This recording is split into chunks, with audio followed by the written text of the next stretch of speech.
So what I'm going to do is give you two different methods. One method you've already learned, factoring by grouping. It's a little more longer to do. And then the second method I'm going to do is to teach you the one that I normally use, also known as a method that most of the world actually uses because it's faster. So let me show you how this works. Let's take a problem in the homework. This actually comes from question 20 on, I think it's 5-8. And it's the numerator part. You have, in other words, you have a bottom there, you have a binomial on the bottom that you factor out, which is fairly easier, but then you have this quadratic trinomial. Now, what's a quadratic trinomial? Quickly review. Something in the form of this, where you have a number times x squared plus another number times x plus another number or an integer. Sometimes this might be a y squared, easy to resolve, but for the moment, let's just take that basic quadratic trinomial. Now, when it's 1, we immediately factor. But since it's not 1, we have to multiply times c. In this situation, they ask you to do this. They say a times c, which is 2 times negative 6. Okay? Well, 2 times negative 6 gives you a negative 12. And then what they ask you to do is, what is the factor pair of negative 12 that would get you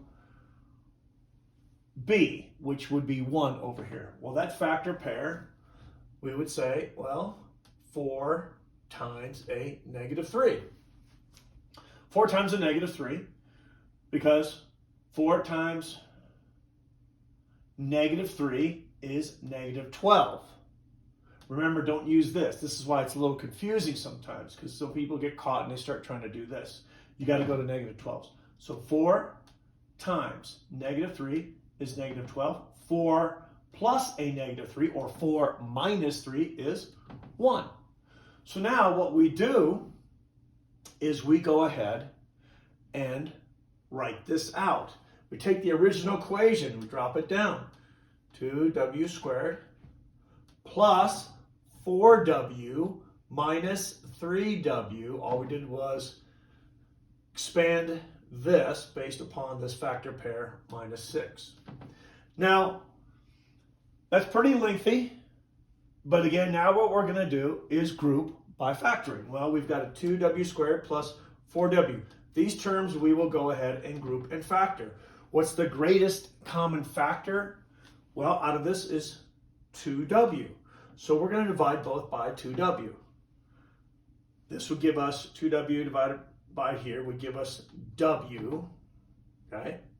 And then 4w divided by 2w be what? 2, because 4 divided by 4 divided by 2 is 2, w and w, that reduces to simply 2. Now over here you have the same issue. You have to go ahead and find the greatest common factor. Well, here would be negative 3. So negative 3, we're going to divide these by negative 3.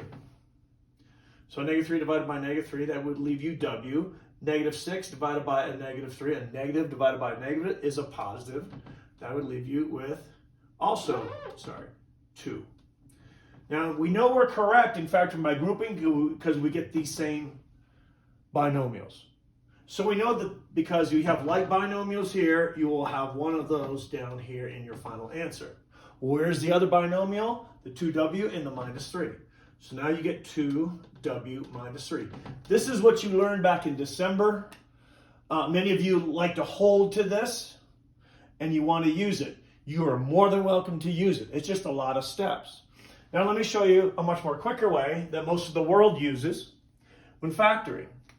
Now, the first thing we do is the same thing. We take a, we multiply it by c. Well, if this is not 1, we have to go 2 times negative 6. So you multiply by 2, and you simply rewrite the equation. 2w squared plus w minus 12. Then all we do is the same thing we did over here.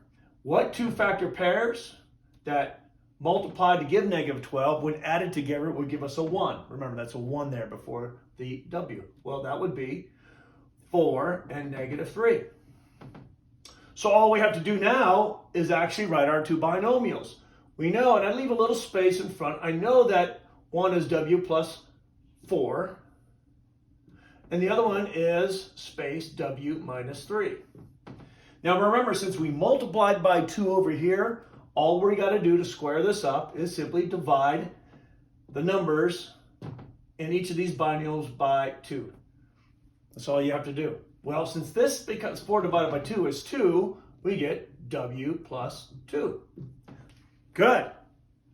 Over here, if it's still left as a fraction, in other words, it does not go in clean, you don't get a whole number or an integer out of this, then you simply multiply by that denominator, 2.